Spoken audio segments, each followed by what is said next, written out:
এর যুব মোর্চার সাধারণ সদস্য মাননীয় শ্রী উৎপল মজুমদার মহাশয়কে কিছু বলার জন্য অনুরোধ করছি।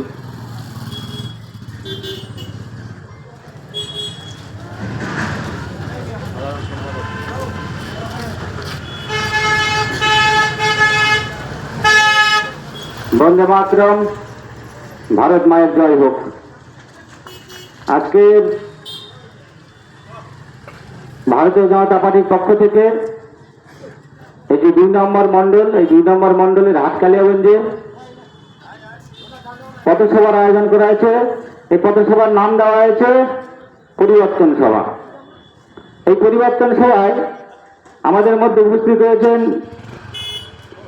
এই জেলার সম্পাদক গৌরাঙ্গ দাস, আমাদের বরিষ্ঠ বিজেপির কার্যকর্তা কমল সরকার মহাশয়, এই বিধানসভার কনভেনার মাননীয় বসন্ত কুমার রায় মহাশয়, এই মণ্ডলের মণ্ডল সভাপতি চরমোহন রায়, আমাদের বেনুদা, সন্তোষ বেঙ্গানীদা থেকে শুরু করে ভারতীয় জনতা পার্টির সর্বস্তরের কার্যকর্তা তথা আমার মঞ্চের সামনে যারা বসে রয়েছেন এবং যারা আমাদের ভারতীয় জনতা পার্টির কথা শুনবার ইচ্ছে আছে কিন্তু বিশেষ কোনো কারণে, ব্যস্ততার কারণে হয়তো আসতে পারেননি, কিন্তু আমাদের কথা যেখানেই দাঁড়িয়ে শুনছেন, এরকম প্রত্যেকটা ব্যক্তিকে আবারও ভারতীয় জনতা পার্টির পক্ষ থেকে গৌরব অভিনন্দন জানাই।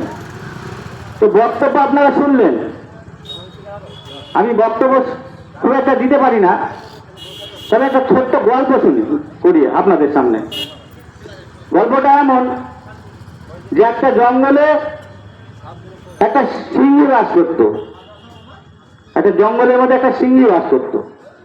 সেই সিংহীটা ছিল গর্ভবতী। তো হঠাৎ তার খিদে পেয়েছে, সে খাবারের সন্ধানে বেরিয়েছে। ঠিক আছে, খাবারের সন্ধানে যখন বেরিয়েছে তখন একটু যেতেই সে কি করছে, একটা ভেড়ার দল দেখতে পেয়েছে, ভেড়ার পাল, একটা ভেড়ার পাল ঘাস খাচ্ছে। তখন তো চিন্তা করছে এই তো খাবার পেয়ে গেছি। ও ঠিক করছে দৌড়ে সে ভেড়াকে একটা ধরতে গেছে, কিন্তু সে ছিল গর্ভবতী, খুব ক্লান্ত, সে বেশি দৌড়াতে পারেনি। যখন ভেড়ার উপরে ঝাঁপ দিয়েছে, সে কি করছে, সে ঝাঁপ দেওয়ার সাথে সাথে আছাড় খেয়ে সে ওখানে মারা গেছে। আর মারা যাওয়ার সাথে সাথে সে কি করছে, একটা বাচ্চা, একটা সিংহ প্রসব করছে, একটা সিংহ প্রসব করছে। সেই সিংহটা কি করছে, মরার পরে কিন্তু সিংহ আর কাউকে দেখেনি। মরার পরে ও শুধুমাত্র ভেড়ার পালকেই দেখছে। ভেড়ার তো যেহেতু ভেড়ার পালকে দেখছে, ও ভেড়ার পালের মধ্যেও বড় হয়েছে। জন্মের পর থেকে সে কি করছে, ভেড়ার মধ্যে মানুষ হয়েছে। খুব স্বাভাবিক কারণেই সে কি করছে, ভেড়া যা করতো ভেড়া করে, ওই সিংহের বাচ্চাটাও ভেড়া করে। ভেড়া যেমন ঘাস খায়, ওই সিংহের বাচ্চাটা মানে সিংহ শাবকটাও ঘাস খায়। মানে ওর মধ্যে যে সিংহের যে আচরণটা, তার কোনো কিছু নেই, তার মধ্যে গোটা পরিবর্তনটা চলে এসছে ভেড়ার মতো। ঠিক আছে, তো এর মতো অবস্থায় এরকম বড় আস্তে আস্তে আস্তে সিংহের বাচ্চাটা বড় হয়েছে। একদিন অন্য একটা সিংহ সে আবার শিকারে বেরিয়েছে। যখন শিকারে বেরিয়েছে, সে শিকার করতে করতে সেই ভেড়ার বালের কাছে চলে এসছে। সেই ভেড়ার বালকে দেখতে পেয়েছে। ও দূর থেকে দেখছে যে ভেড়ার বালের মধ্যে একটা অন্য একটা প্রজাতির, মনে হচ্ছে ওটা সিংহ। ও দূর থেকে দেখতে পাচ্ছে, কিন্তু ও দেখছে ওই ভেড়ার মতোই ওই সিংহের শাবকটা ঘাস খাচ্ছে, ব্যাধা করছে। তো কি করছে, ওই সিংহটা দৌড়ে ওই যে সিংহ শাবকটা ছিল, বাচ্চাটা ছিল, তাকে ধরছে। তো সিংহ শাবকটা পালাচ্ছে, ভেড়ার দল তো পালাচ্ছে, সিংহ শাবকটাও পালাচ্ছে, ওকে কিন্তু ধরছে।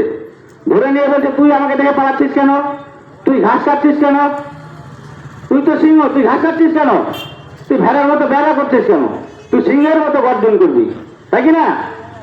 তুই ভেড়ার দলকে শিকার করবি, কারণ তুই ভেড়ার মতো আচরণ করছিস।